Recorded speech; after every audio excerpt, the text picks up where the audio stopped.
엄마가 되어도 나로 살고 싶었습니다. 일을 계속해야 되나 아니면 아이를 왜 그만둬야 하나 워킹맘들이 정말 많이 하는 고민입니다. 아이를 낳기 전에는 야근도 하고 출장도 가고 공부도 하면서 커리어를 쌓아왔죠. 그런데 아이를 낳고 나면 예전처럼 일하기가 쉽지 않습니다. 아이에게는 미안하고 그렇다고 일을 놓자니 나 자신이 사라지는 것 같고 오늘은 그 마음에 대해 함께 이야기해 보려고 합니다.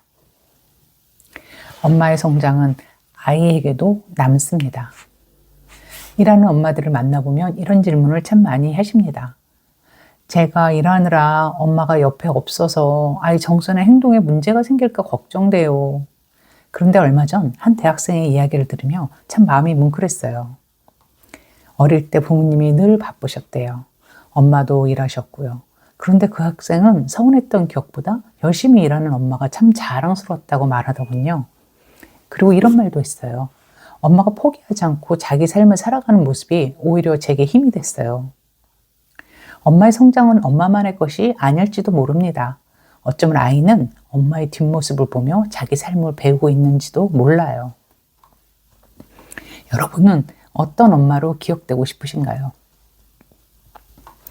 퇴직한 엄마에게 늦은 게 아니에요.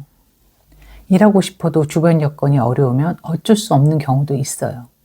출산 후 엄마나 아이의 건강 상태가 안 좋거나 육아휴직 후 복귀했는데 업무 적응이 어려워 퇴직하는 분들도 봤어요. 일과 육아를 함께 병행하려니 몸도 마음도 지쳐서 아이와의 시간을 소중하게 보내는 것이 더 필요하다고 느끼고 일을 그만두시기도 합니다. 아이를 낳고 키우는 일이 이렇게 힘들 줄 몰랐다는 분도 계셨어요.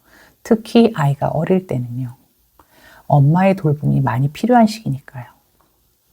근데 아이가 크고 나니까 예전만큼 엄마 손이 필요하지 않게 되고 그러다 보니 그때 그냥 일할 걸 하며 후회하는 분도 있었어요. 또 이런 분도 계셨는데요. 2명의 아이를 키우는 분이었는데 육아하며 직장에서 못 이룬 커리어를 공부해서라도 이루어 보겠다고 대학원 가서 박사학위를 따셨어요. 밤잠 줄여가며 한 공부라 지금 생각해도 꿈만 같다고요. 이 이야기를 들으면서 저는 그런 생각이 들었어요. 퇴직이 끝이 아니라는 거. 그때 그만둔 건 의지가 약해서만은 아니었어요. 일과 육아를 다 감당하기엔 너무 버거운 환경이었던 거죠. 주말 부부일 수도 있고 육아를 함께 해줄 가족 여건이 안 될 수도 있어요. 현실적인 문제가 일을 그만두게 하는 요인이 되기도 합니다. 그 한계 안에서 최선을 다한 거예요. 지금 아이가 조금 컸다면 지금부터 시작해도 돼요. 늦지 않았어요. 아이를 키우면서 쌓아온 것들, 그 시간 동안 배운 인내와 헌신, 지혜, 그게 다 우리 안에 고스란히 남아있거든요.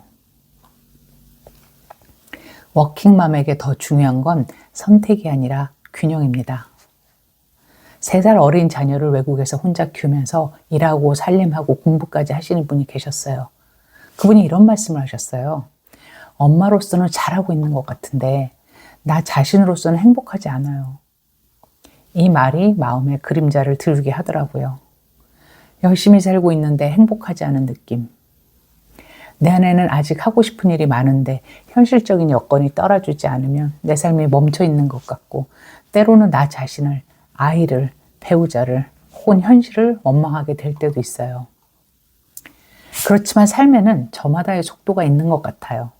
지금은 아이에게 조금 더 마음을 쏟아야 하는 시기일 수도 있고 조금 시간이 흐른 뒤 다시 내가 하고 싶은 일에 도전할 수 있는 때가 올 수 있으니까요. 아이를 키우다 보면 아이가 자라는 것 같지만 사실은 엄마도 함께 성장하고 있어요. 인생을 배우는 시간이기도 하니까요. 아이도 성장하고 엄마도 성장하고 함께 성장하는 시간인 거죠.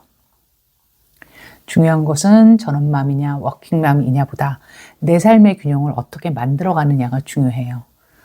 너무 아이에게만 몰입해도 너무 일에만 몰입해도 결국 내가 지치게 되니까요.